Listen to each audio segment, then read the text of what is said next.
Anyway, last week, to get Janelle caught up, we were talking about the domestic and foreign missionary society of the Protestant Episcopal Church in the United States of America.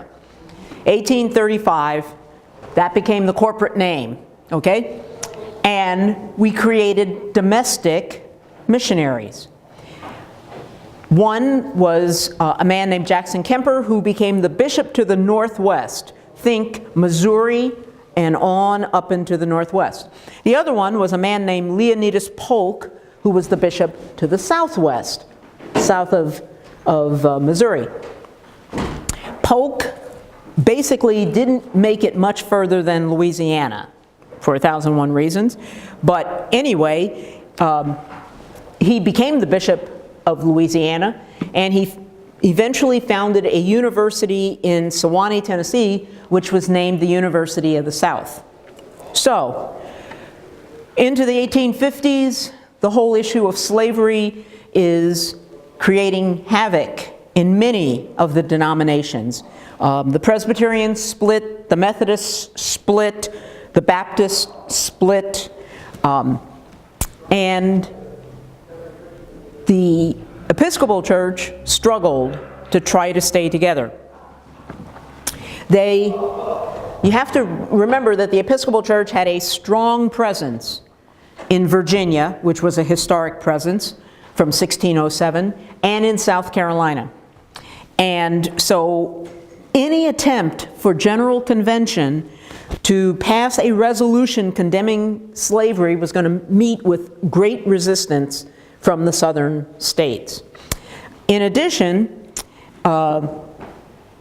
people in General Convention in both houses realized that if they became crusaders, anti-slavery crusaders, following the example of William Lloyd Garrison, John Brown, and others, that this was going to create a split in the Episcopal Church. They also acknowledged that those who tolerated and approved slavery were members just as those who didn't tolerate it and approve it. So the price of split, they believed, was too high to take any kind of a legislative position. They were going to continue to try to maintain that via media. Well, then we get to 1861. And beginning in the winter of 1861, South Carolina and other states, one by one, seceded from the United States of America. And that raised the question, how could the Confederate States of America continue to be loyal to Pecusah, because Pecusah was part of a foreign country?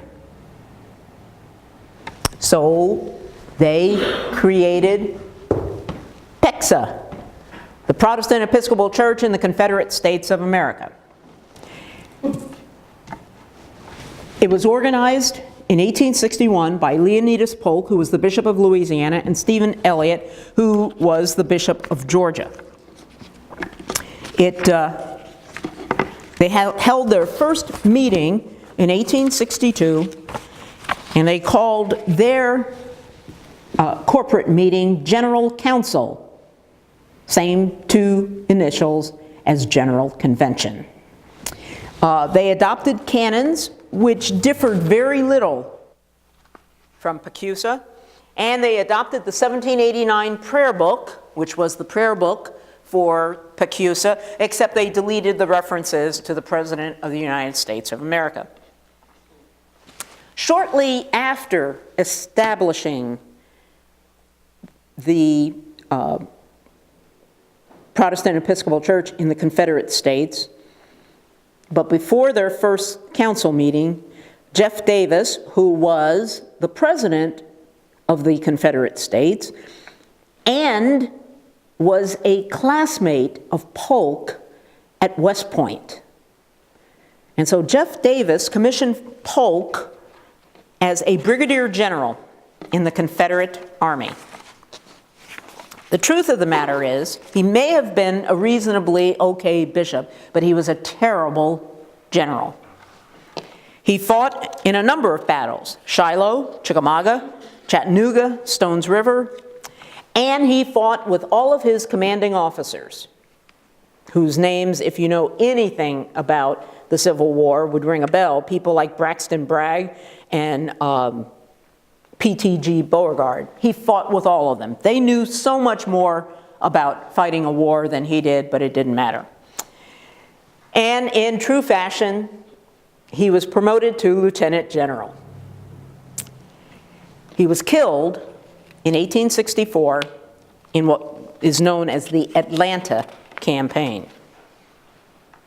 Despite the fact that Polk was a terrible tactician, he was beloved by his troops. As a minute ago, I said that he was a founder of Sewanee, which is what Episcopalians call the University of the South. He was asked during the war if he was putting off his gown of an Episcopal bishop to take up the sword of a Reb general. And he said, "No, sir, I'm buckling my sword over my gown." He saw it as his duty to take up arms. Linda in particular will probably remember that a couple of weeks ago I talked about John Henry Hobart, the Bishop of New York, who didn't vote because he believed in the sanctity of the separation of church and state. And as a bishop, he didn't believe that he should be voting in civil elections. Obviously, this was not a problem for Polk. If you have occasion to be in Tennessee, down near Chattanooga, in Sewanee, which is the name of the town where the University of the South is, there is a portrait there of Leonidas Polk. And indeed, he has on his bishop's robes, his rochet and shamir, with his sword strapped across the waist, ready to go into battle. In 1862, perhaps around the time that the Protestant Episcopal Church in the Confederate States was having their General Council, there was General Convention of PECUSA, and they met in New York City. There were only 24 bishops who made it to General Convention. And let me back up and say, you have to understand that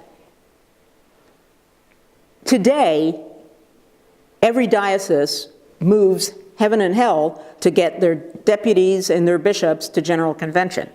But when getting to General Convention involved stagecoach, horseback, and if you were really lucky, the B&O Railroad, when it involved that and the cost, you did not always have everybody present. So, in 1862, in New York, 22 dioceses were present, only 24 bishops. The presiding bishop was ill, and so the House of Bishops was presided over by the Bishop of Vermont, whose name was Hopkins. Interestingly enough, Hopkins was a strong supporter of slavery. Again, at General Convention in 1862, there were some there who wanted to put down the war and put down all of the leaders of the Protestant Episcopal Church in the Confederate States. Other folks didn't want to say anything. Hopkins, as the presider, said it was ludicrous, if not sad, to see those old gentlemen sitting there for 14 days trying to make out whether there was a war going on or not, and if it was, would it be safe for them to say so? The House of Deputies, which is the house of the lay people and priests in those days, it would only have been priests. The House of Deputies refused to denounce the Southern bishops. They rejected a weak resolution saying secular and national interests are foreign to General Convention. What they did eventually do is acknowledge that there was a war going on and called for prayers for the government and a resolution which regretted the separation from PECUSA. The key point regarding the action not taken, though, was nobody wanted to acknowledge the schism that was right there in the country, and nobody wanted to, if they acknowledged it, they did not want that to be interpreted as a fait accompli. In other words, if we acknowledge this, are we saying this is the way it's going to be? And in that sense, they were following the lead of the federal government in 1862, which had taken the position that the seceded states were still part of the Union. So, what happened in the House of Bishops is each day when they called the roll, Hopkins, as the presider, when they would call the Bishop of Georgia, he would mark him absent. When they called the Bishop of Louisiana, he was absent. Alabama, South Carolina, all through the Confederacy, each bishop and each deputation to the House of Deputies was simply marked as being absent. Not removed, just absent. All of this would make reunion and healing a lot easier after 1865. General Convention met in Philadelphia in 1865, about 6 months after Appomattox. Hoskin from Vermont was now the presiding bishop, and he sent personal invitation to all of the Reb bishops, inviting them to come to Philadelphia for General Convention, and assured them that they would have a cordial welcome. Now remember, I said that he was an ardent supporter of slavery. He also was a good friend of Stephen Elliott, the Bishop of Georgia. So this added some weight to the invitation to come back into General Convention. But Southern bishops had varied reactions. Texas and North Carolina wanted to return immediately. Many of the other Reb dioceses decided that they were going to do whatever Stephen Elliott of Georgia did. Elliott decided to postpone any decision about coming back until after the General Council of the South met.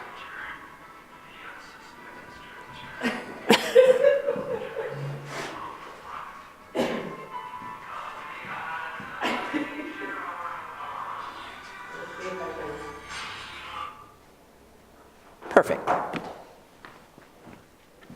So in 1865, at General Convention, Arkansas and North Carolina immediately resumed their seats. Arkansas and North Carolina immediately resumed their seats. South Carolina wanted nothing to do with reunion with the North. Indeed, the Bishop of South Carolina was blind and infirmed and didn't even attend. The remaining Reb bishops chose not to travel to Philadelphia and continue the wait-and-see attitude with Stephen Elliott. At General Convention in Philadelphia, the House of Bishops debated commendatory resolutions as a way of trying to help their brothers come back, but they did not pass. Instead, they passed the House of Deputies passed a simple resolution of thanksgiving for the restoration of peace in the country and unity in the church. During the Civil War, the Diocese of Alabama had to elect and consecrate a new bishop. They did so in 1863, if my memory is correct. But this meant that it had not been approved by General Convention of Pecusa. It had only been approved by General Council of Pexa. So therefore, the issue became, after 1865, what to do with this bishop. Now, technically, he was legally a bishop. He had been consecrated by 3 bishops who were in apostolic succession, going all the way back, like we've been talking about. But he had not been approved by General Convention. And so the end result was that General Convention in 1865 accepted him as a bishop of the Episcopal Church, notwithstanding the fact that he wasn't in Philadelphia because he was under house arrest in Alabama for instructing his clergy not to pray for the President of the United States.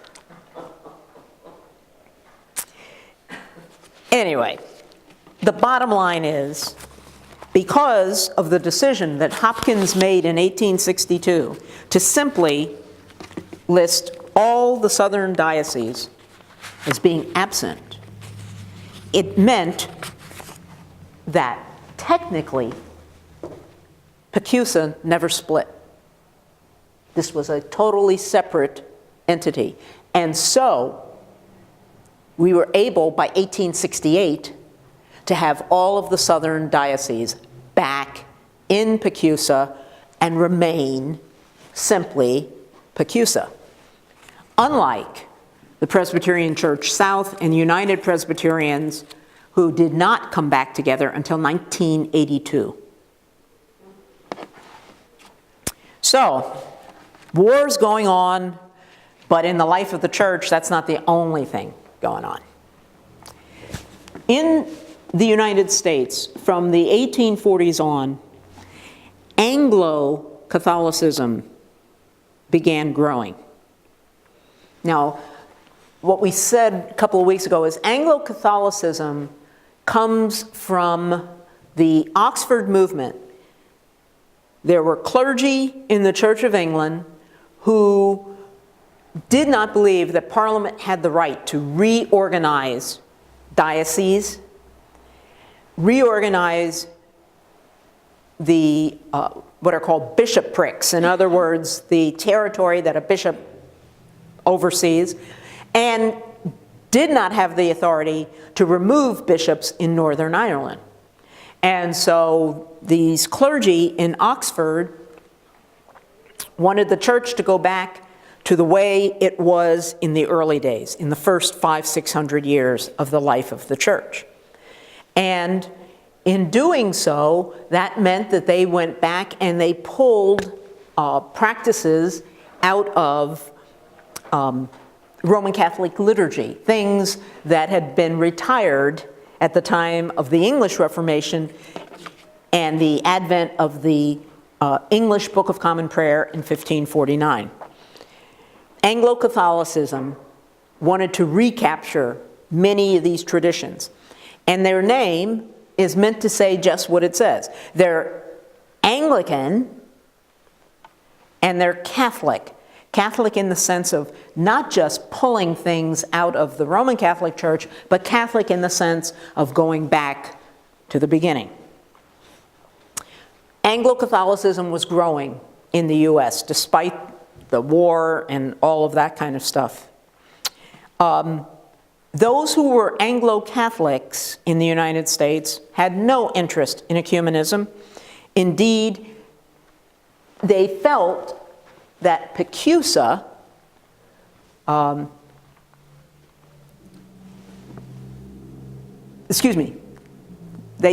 I was about to say is they felt that Pecusa didn't have enough interest in Rome and in Constantinople, in the ancient church.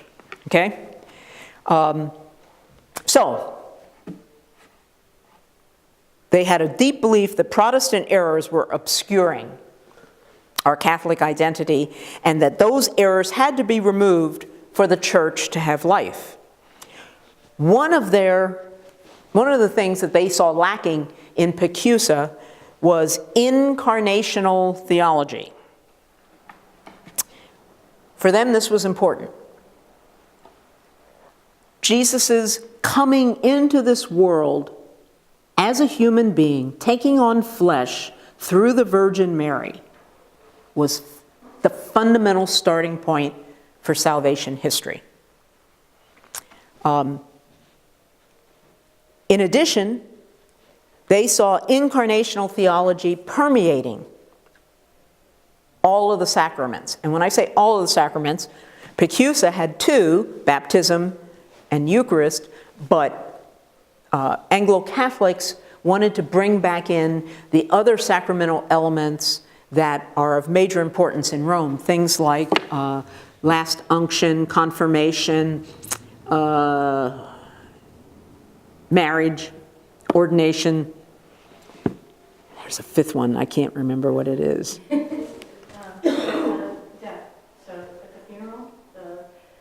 Well, yeah, last rites. I'm missing one. I can't remember what it is. Confession. Oh, penance. Right, confession. Anglo-Catholics believed that the benefits of the incarnation, of Jesus becoming man, were transmitted through baptism, through the Holy Eucharist, through absolution. Therefore, weekly, indeed daily, celebration of the Eucharist was of major importance, as was making private confession. Both of those, receiving the Eucharist daily, making your confession privately, were channels whereby Christ redeemed his world. Okay, well, evangelicals within the Episcopal Church, high churchmen, based on the old definition of a high churchman, were all uneasy with Anglo-Catholics. These vestments were driving them crazy. All this talk about incarnation being the starting point, driving them crazy. And I mentioned last week that in the 1850s, the then Bishop of Massachusetts, a man whose name was Manton Eastburn, he absolutely refused to have anything to do with Church of the Advent on Beacon Hill. And when I say absolutely refused, he didn't want to go in because of their pagan practices. And General Convention in 1856 passed a resolution, they changed canon law, which said a bishop had to visit a parish every 3 years, like it or not. The interesting thing in all this is that Church of the Advent was not started by the Diocese of Massachusetts. It was started by a group of Anglo-Catholics, and they funded themselves. And the Church of the Advent remained, there's a word for it, outside of the jurisdiction, extrajudicial, I think is what I'm trying to say, parish in the Diocese of Massachusetts until the early 1990s. So in other words, what I'm saying is they were technically not a part of the Diocese of Massachusetts because, going back to Manton Eastburn, who didn't want to have anything to do with their vestments and this incarnational theology, et cetera, et cetera. Yeah, Linda. I don't know if they'll change the subject here, but what does all this have to do with Jesus coming into the world?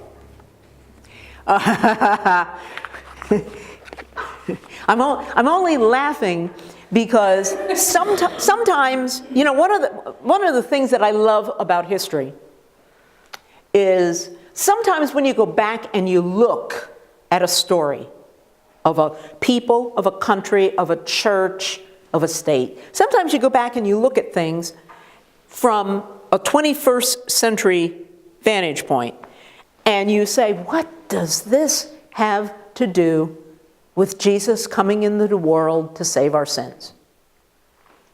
And the answer to that is, I can't give you a good answer, okay? And what I mean by I can't give you a good answer is there wasn't an evangelical a revivalist in the Episcopal Church in the 1840s, 50s, 60s, 70s, 80s, who would have denied that Jesus was born of Mary, that Jesus took on flesh, that Jesus did this in order to redeem us. There isn't one of them who would have denied that. But they would have said that that's not the central point. Good Friday, Easter are the central points.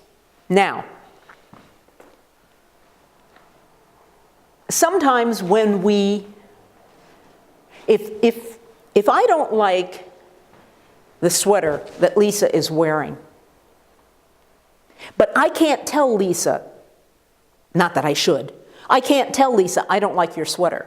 Sometimes when that happens, I'll tell the two of you, you know, I would never buy a sweater like that. And I could go on at length, couldn't I? I could write a book.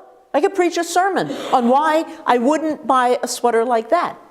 It has nothing to do with anything. It's Lisa's sweater, okay? Anglo-Catholics were just trying to say there's another way to look at our life in Christ. But they brought a whole bunch of extra stuff that people thought obscured Jesus as the center. So in other words, genuflecting, sign of the cross, incense, vestments, all of that. Why? We don't need that. We need to read the Word. We need to preach the Word. We need to receive the Word in the body and blood. We don't need the rest of this. Yes? Do you think that this was in reaction to the transcendental movement at the same time happening in the same area? Like, was this is, the time frame is when the intellectuals came up. And is this a reactionary response? It is probably a reactionary response to a number of things.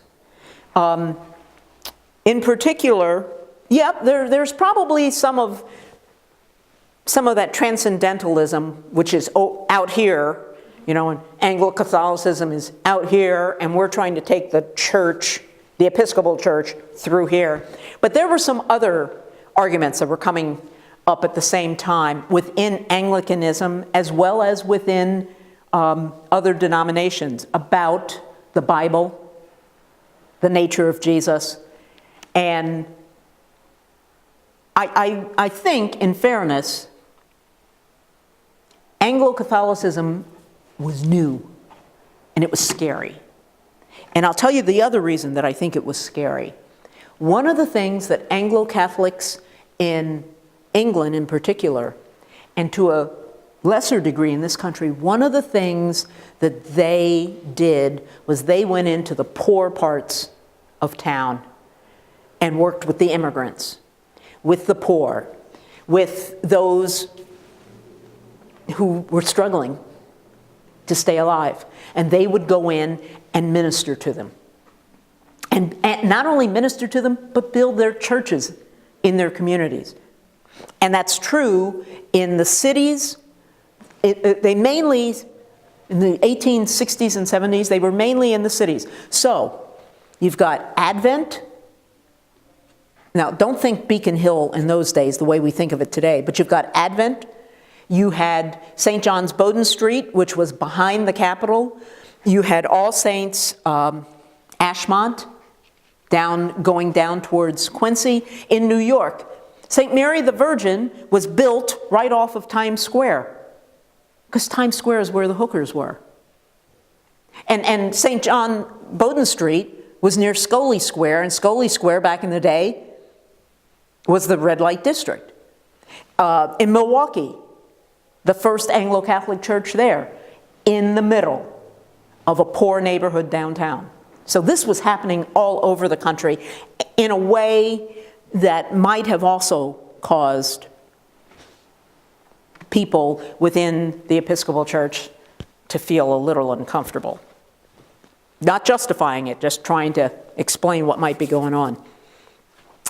In 1867, the bishops of the church condemned all Anglo-Catholic usages. Candles, incense, genuflection, all of vestments, all of that was vestments, meaning chasubles, okay, not cassock and surplice, but chasubles and dalmatics and such. All of that was viewed as being Roman. And remember, I just said they were in working areas, and who lived in those working areas? The immigrants, the Italians, the Irish, among others, okay? I failed to mention a minute ago that Bishop Eastburn of Massachusetts, in discussing Church of the Advent, said that the Church of the Advent caused inexpressible grief and pain for the diocese because of candles, incense, genuflection. Eastburn saw that stuff as idolatry and papist, okay? And could not get out of his own way on all of this. A few other reasons why Anglo-Catholicism made traditional Episcopalians a little nervous. Anglo-Catholics did not collect pew rents. Now, you may or may not know about pew rents, but in virtually every Episcopal church, I think it's fair to say in virtually every Episcopal church, coming out of the colonial time in the early 1800s, you had a pew, and you paid rent for that pew, which meant nobody else sat there except you and your family, and your friends if you happen to bring a friend to church. If you've been to Old North Church in Boston, Old North is classic of church in the built in the pre-colonial days, where they have box pews, and you paid for the box. That was rampant all up and down in colonial churches. Anglo-Catholics built pews straight across, and you didn't have to rent them. Anglo-Catholics said morning and evening prayer every day in their church. Now, the prayer book has always called it daily morning prayer, daily evening prayer, but it wasn't being said every day, 7 days a week, in Episcopal churches. Anglo-Catholics observed saints' days. They said Mass. It wasn't called Holy Communion in an Anglo-Catholic church. They encouraged fasting before communion. And as I mentioned a minute ago, they encouraged sacramental confession, meaning one-on-one. I've been through all that. I've been through all that. Yeah, a lot of people have been. I hear you. I'm a Catholic, so I've been through all that. In 1868, the presiding bishop wrote a book in which he said that a wide variety of ritual use was possible and permissible in the Episcopal Church. And he said that the consternation of that day would be tomorrow's norm. And in that sense, he was absolutely correct, because all of the angst of the 1850s, 60s, and 70s about the rise of Anglo-Catholicism would go away, and Anglo-Catholics would become as much a part of the Episcopal Church as anybody else. However, it did not mean that everybody embraced it easily. Between 1868 and 1874, General Convention blocked the election of various candidates who identified themselves as Anglo-Catholic. One man named James de Koven, they blocked him twice.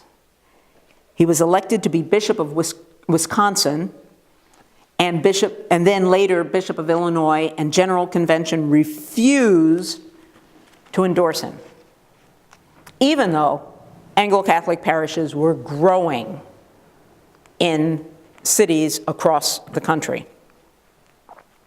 In 1871,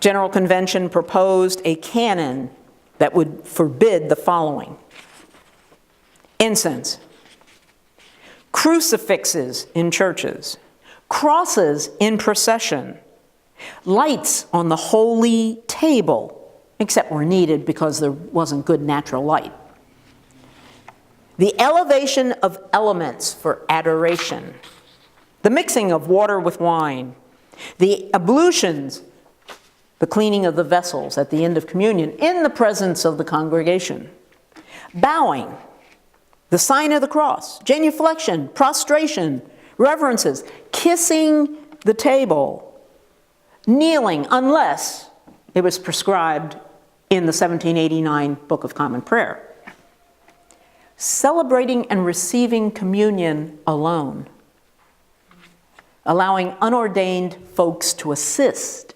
acolytes, lems, and using prayers and lessons in Holy Communion that were not in the Book of Common Prayer.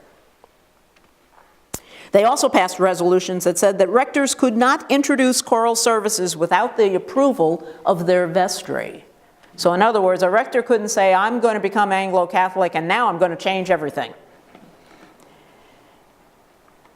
There could be no surplice choirs without vestry approval. In other words, you could have singers, but you couldn't put them in cassock and surplice in procession with a cross at the front, etc., without the vestry approval.